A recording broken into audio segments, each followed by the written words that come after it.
¿Qué tal? ¿Cómo están? Bienvenidos y bienvenidas a nuestra sesión de hoy. En esta clase vamos a continuar estudiando básicamente sobre la República Oligárquica Minero-Terrateniente, una etapa importante de la historia boliviana caracterizada por la concentración del poder político y económico en manos de grupos privilegiados. Durante este periodo, la economía nacional estuvo fuertemente vinculada a la explotación minera, especialmente la explotación del estaño.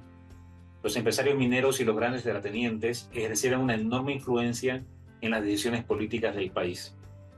Mientras algunos sectores acumulaban grandes riquezas, gran parte de la población indígena continuaba viviendo en condiciones de desigualdad y exclusión.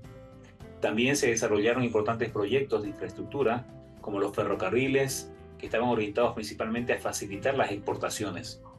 Comprender este periodo nos ayudará a analizar las relaciones entre economía, política y la sociedad en Bolivia. De hecho, durante principios del siglo XX, Bolivia fue uno de los principales productores de estaño del mundo.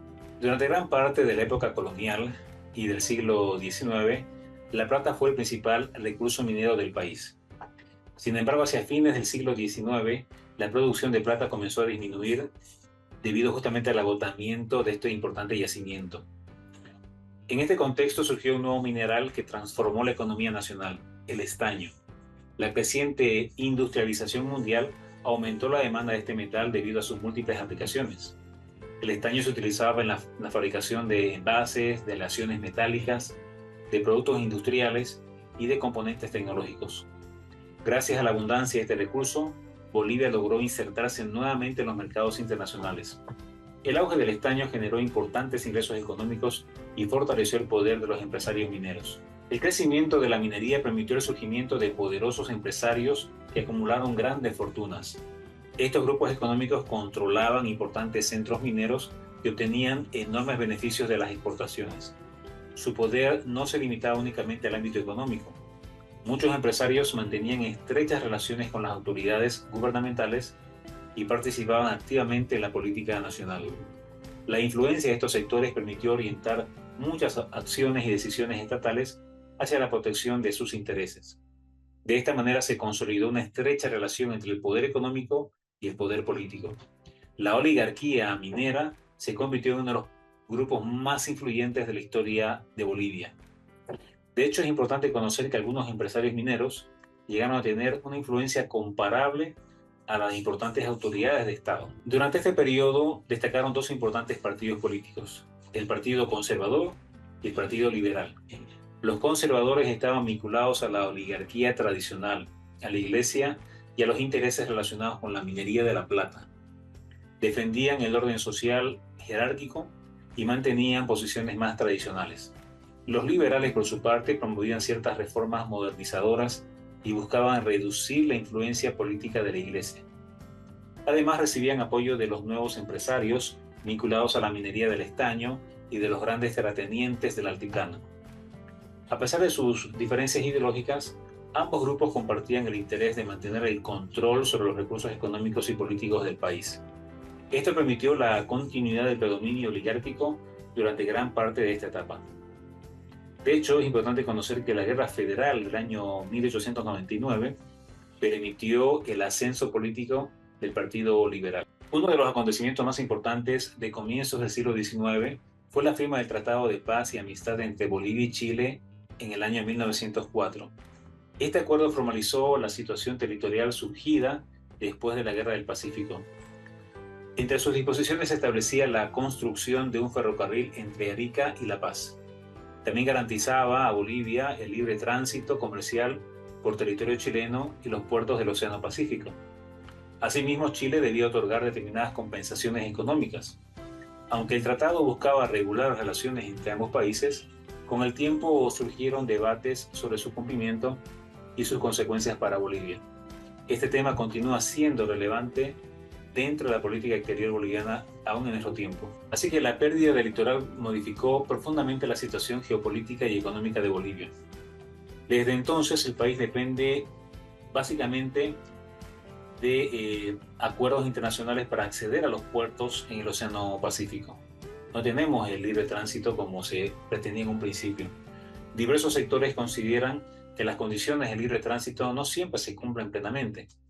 Los costos portuarios, las restricciones comerciales y otros factores generan dificultades para las exportaciones y las importaciones bolivianas. Por esta razón, Bolivia mantiene una reivindicación histórica relacionada con el acceso soberano al mar. La Constitución Política del Estado establece que este derecho es irrenunciable e imprescindible y por tanto también es imprescriptible, no tiene fecha de caducidad.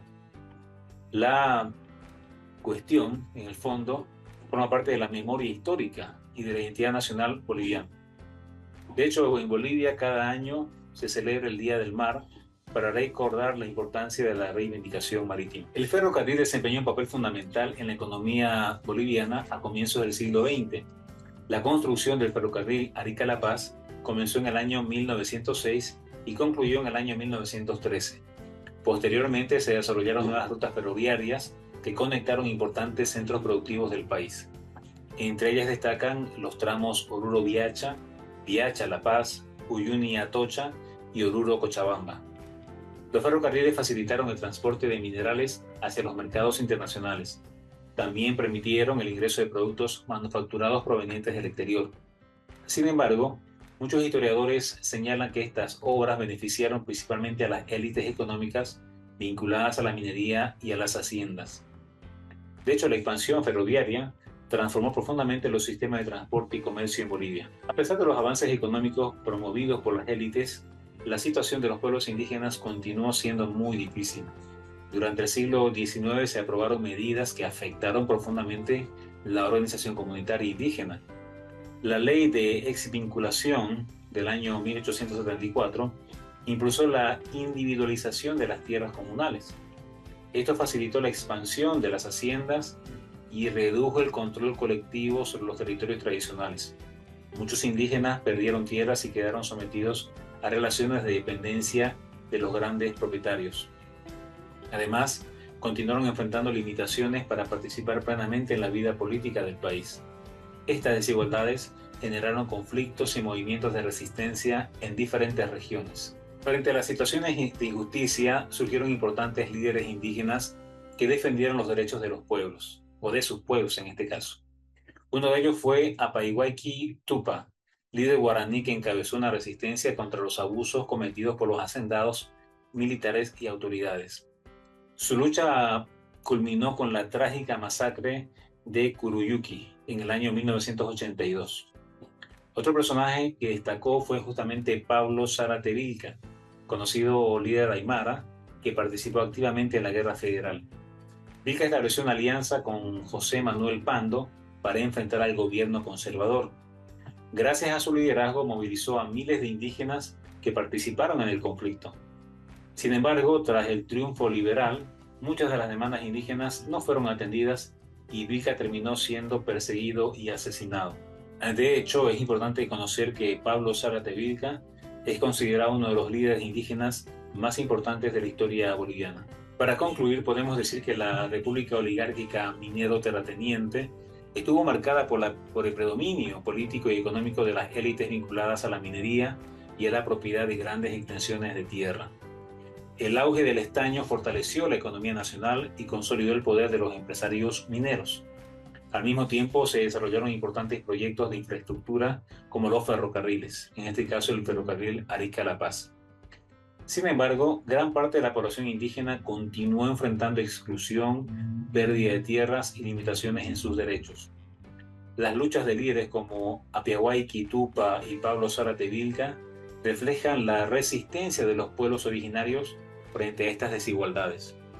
El estudio de este periodo nos permite comprender mejor las transformaciones económicas, sociales y políticas que marcaron la historia de Bolivia. Y para seguir aprendiendo más de este tema, te invito a continuar en el aula virtual.